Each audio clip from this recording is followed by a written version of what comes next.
दीदी, मेरे साथ खेलोगे?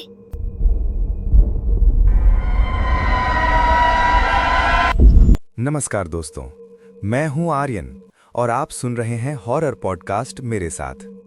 आज की कहानी कोई कल्पना नहीं, ये एक लड़के की सच्ची आप बीती है। उस लड़के का नाम था अभिजीत। अभिजीत सरकारी नौकरी करता था, वन विभाग में।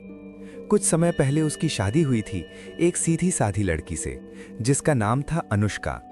और फिर एक दिन अभिजीत का ट्रांसफर हो गया एक दूर दराज गांव में, जहां उन्हें रहने के लिए मिला एक पुराना सरकारी क्वार्टर, जंगल के किनारे और तालाब के पीछे।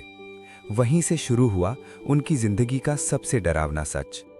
वो क्वार्टर बहुत पुराना था, दीवारों पर दरारें, खिड़कियों पर जंग और अंदर धूल मिट्टी, जैसे बरसों से कोई रहा ही नहीं। अनुष्का जैसे ही अंदर गई, उसने धीरे से कहा, अभिजीत, मुझे यहाँ कुछ अजीब लग रहा है। अभिजीत हंस दिया, अरे नया घर है, डर लगेगा ही। पूरा दिन सफाई में निकल गया। रात को दोनों थक चुके थे, खाना खाया और जल्दी सो गए।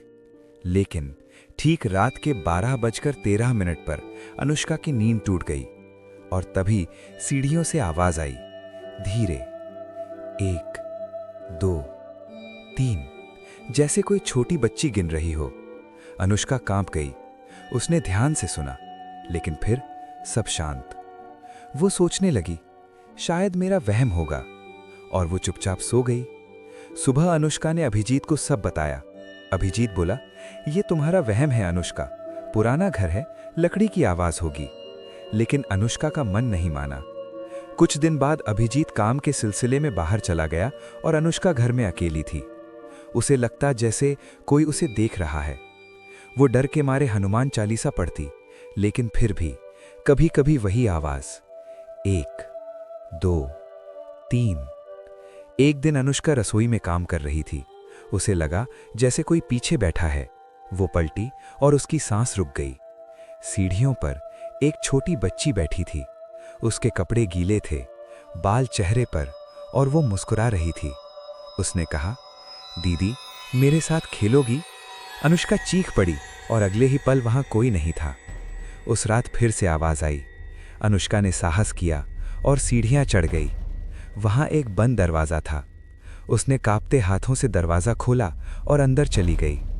कमरे के अंदर धुंध थी, बीच में झूला कुर्सी और उस पर एक औरत बैठी थी, गर्दन नीचे झुकी हुई। उसकी गोद खाली थी, फिर भी वो लोरी गा रही थी। अनुष्का ने डरते हुए पूछा, कौन हो तुम? धीरे धीरे उस औरत ने चेहरा उठाया। उसकी आंखें काले गहरे गड्ढे थीं और उसने फुसफुसा कर कहा, मेरी बच्ची यहीं रह गई। अनुष्का को महसूस हुआ उसके पीछे वही बच्ची खड़ी है और उसके कान में बोली, दीदी, अब तुम भी यहीं रहोगी। अनुष्का चीख पड़ी और दौड़कर नीचे भागी। घर से बाहर निकली, जंगल पार किया और पड़ोसी के दरवाजे पर जाकर चिल्लाई, बचाओ, मेरे घर में भूत है। और फिर वो बेहोश हो गई। अनुष्का को अस्पताल में भर्ती किया गया। गांव वाले मशाल लेकर क्वार्टर गए, लेकिन वहां कोई नहीं था। तभी गांव के एक बुजुर्ग ने कहा, बेटा, इस घर का इतिहास बहुत दुखद है। कई साल पहले यहाँ एक आदमी अपनी पत्नी और छोटी बेटी के साथ रहता था। लेकिन वो आदमी शराब का आदी हो गया। रोज नशे में घर आता और पत्नी को मारता। एक रात उसके हाथ में एक मोटा डंडा था। पत्नी ने रोकर मना किया और तभी उनकी छोटी बेटी बीच में आ गई, पापा मत मारो। लेकिन गलती से डंडा बच्ची को लग गया और बच्ची उसी वक्त मर गई। माँ चीखती रही। वो सदमा सह नहीं पाई और उसी क्वार्टर में उसने आत्महत्या कर ली। पुलिस आदमी को जेल ले गई। वो रोता रहा, खाना छोड़ दिया और जेल में ही मर गया। बुजुर्ग ने कांपती आवाज में कहा, तभी से माँ झूला कुर्सी पर बैठी रहती है और बच्ची सीढ़ियों पर हंसती है, क्योंकि उसे नहीं पता कि वो मर चुकी है।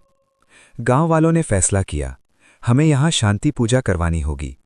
अगली सुबह पंडित जी बुलाए गए। हवन कुंड जलाया गया। घंटी की आवाज गूंजने लगी, ओम नमः शिवाय। धुआं पूरे क्वार्टर में फैल गया। पंडित जी बोले, जिस आत्मा को न्याय नहीं मिलता वो यहीं भटकती रहती है। अनुष्का कांप रही थी। अभिजीत ने उसका हाथ पकड़ा और कहा, चलो अब यहाँ एक पल भी नहीं रुकेंगे। और तभी ऊपर की सीढ़ियों से एक आखिरी आवाज आई, धीरे, 1, 2, 3। फिर सब शांत। अभिजीत ने तुरंत ट्रांसफर करवाया। दोनों उस गांव को छोड़कर चले गए। लेकिन कुछ डर जगह छोड़ते हैं, मन नहीं। आज भी अनुष्का को सपनों में वही बच्ची दिखती है और कानों में गूंजता है, 1, 2, 3। दोस्तों, क्या आपके साथ भी कभी ऐसा हुआ है? अगर कहानी पसंद आई हो तो कमेंट में ज़रूर बताइए।